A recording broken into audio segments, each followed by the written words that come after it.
Welcome back to the second hour of KTN News Desk. Many thanks for staying with us. I am Ashley Mazuri. Now we are on the latest Wajir attack in which 8 security officers lost their lives. And now we are joined by George Msamali, a security analyst and expert. We have to have the Msamali. What do you make of the latest schemes by terror suspects? First of all, thank you for joining us here on KTN News Desk. Yeah. And then now, what do you make of the latest attacks? I think this is something that has been happening for quite some time. We have realized that as opposed to the initial attacks where the Al-Shabaab or the terrorists were targeting public places, they're now particularly aiming at hitting at the security agencies. And this is not the first time this has happened. We have Wajir. The other week, we had 8 police officers from the GSU dying. The previous month, we had officers from the KDF dying under similar circumstances. Yes. So I think as a country, we are not doing much. We're not doing enough to make sure that we mitigate these kind of attacks. Yes. And this is something that should call us to action as a country now. I've just heard what the Member of Parliament from Wajir was saying. Yeah. And it really makes sense that he's calling on the local community to work closely with the government security organs to fight this kind of warfare that we're witnessing in northeastern Kenya. So I think as a country, we need to do enough. We need to fight terrorism as much as it's dynamic, because the face of terrorism is changing every other day.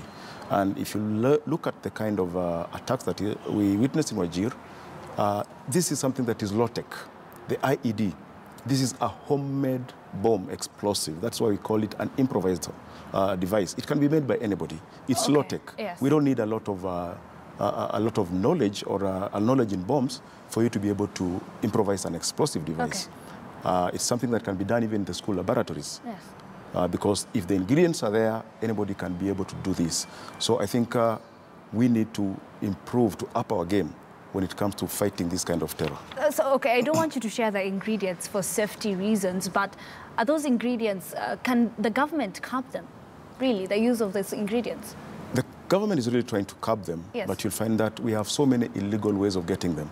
For example, we had a problem in Yemen, and when the terrorists ran out of Yemen, they ended up in Somalia, and this is where the ingredients are coming from.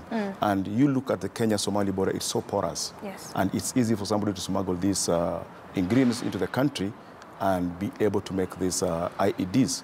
And you see they are having this devastating effect on our security agencies. It's something that is not easy to fight. Yes. So how come we keep on missing these IEDs? I mean, whenever we drive, I would expect, or someone would expect, that our military or our officers would be trained to be able to see where, or just tell where the IEDs are, where are we going wrong, what aren't we doing?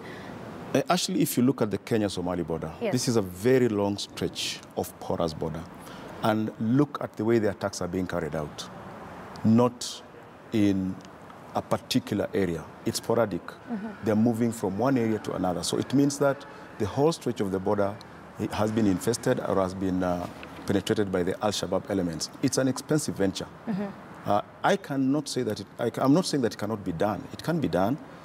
In countries like South Africa, we have companies that have been contracted by the government to detect explosives that have been planted along the roads. Yes. But here, it's not easy because you'll find that it's not an isolated case. These people are just all over. And if you look at the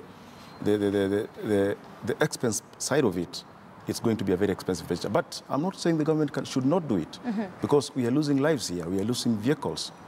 Families are losing breadwinners. Yes. So I think we should invest in explosive detectors so that we can be able to deal with this kind of attacks. And I'm not saying it has not been done before, because I remember during the 1970s, late 1960s to 75, when we had the shifter problem in the northeastern province, the government invested in what we called landmine detectors, because we are witnessing this kind of attacks. It's not the first time it's happening in northeastern. Those days, they used to plant landmines. And there's a difference between a landmine and an IED, because a landmine acts on pressure. Yes. You put pressure on it, and then when you remove the load, it explodes. But the IEDs that we're witnessing in Northeastern currently, these are command-related. Somebody is somewhere that sends a signal that detonates the IED, immediately the target reaches where it has been planted. Yes. So I think the government should right now invest in getting mine detectors to assist our security agencies in fighting this kind of attack that we're witnessing currently in Northeastern. Let's not forget that authorities had warned on this attack. And this is not the first time we're seeing intelligence being given and we're not taking it up or not acting on it. Where are we going wrong as a country? There are two ways you can give intelligence. Okay. There's actionable intelligence, and there's blanket intelligence. You will just say, yes, we're expecting attacks, but where? Actionable intelligence is when you give the exact details of where this attack is going to take place. Yeah. This is not happening here. We're just giving blanket intelligence, and then we're not preparing our security officers on how to deal with this intel that has been given. And what is lacking, because I heard Kenyan talking about this not happening in countries like Ethiopia. Yeah. Ethiopia relies heavily on popular intelligence. Popular intelligence comes from the members of the public. Because, as I've said, pointed out that these explosives act on command. Yeah. This is a road that is used by so many people. It's a road that is used by members of the public. Why is it that it's only hitting security organs? Why is it that it's only security vehicles that are being hit by these IEDs? It means that these attacks are intel-based. Are we saying that these guys have defeated us in terms of intelligence? So somebody somewhere is giving information that is allowing these attacks to take place. Yeah. And this is exactly what we're supposed to deal with right now. We should give actionable intelligence to the security officers. All right, so then how can we mitigate this? Mitigation comes from involving members of the public more in giving intel. Remember, terrorist attacks are always planned. And we have 5 stages. They go through 5 stages. The first stage is normally identifying the target. Second stage is doing surveillance on the target. And this is when these elements will expose themselves, either to the public or to the security organs. And it's only at this stage that you can be able to stop a terror attack. That is why we say it's important for us to have intel-based policing so that we can be able to mitigate these attacks and stop them from happening. And also you should look at the dynamics along the Kenyan-Somali border. It's clear that the community has been infiltrated by the Al-Shabaab. Why is it dynamic? Because you find that we have Kenyans who have relatives in Somalia, and we have Somalis who have relatives in Kenya. So policing this kind of border is a little bit difficult because you don't know who is working with the enemy and who is working for you. Yeah. So the government should invest more in making the public aware and making the public participate in matters of security, especially when it comes to fighting terrorism and extremism along the border. Yes. Yeah. Let's not forget, you've talked about investing, and we have invested in disaster preparedness, but it never seems to work out. Why? I think what we are doing, we are becoming a reactive country. We react to issues. We are not being proactive. And that is why, even when we talk about being prepared for disasters, it's not working for us. Yes. Why? Because we only come in to react.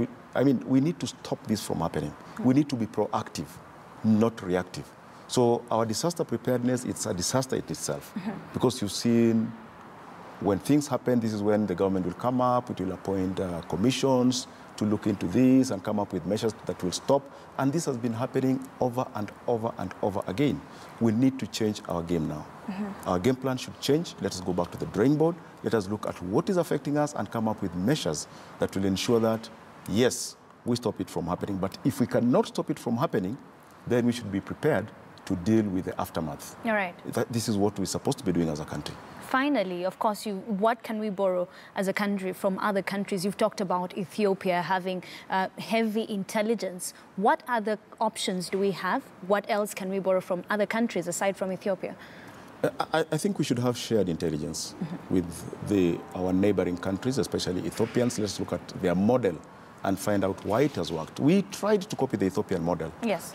Immediately after the Westgate attack, we introduced what we refer to as Manyumba Kumi, where this was meant to involve members of the public in matters of security. But that one has failed. Why has it failed?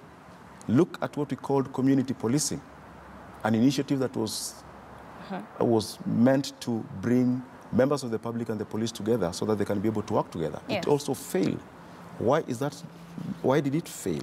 So if we are supposed to copy from other countries, you go to Uganda, you cannot step in Uganda and stay there for a day without the authorities knowing that there is a stranger here and finding out why you are there.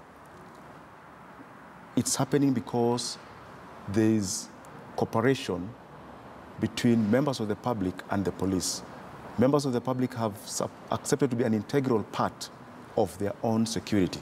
This is something that is not happening in Kenya. Yeah. We should make sure that we have a people-friendly police.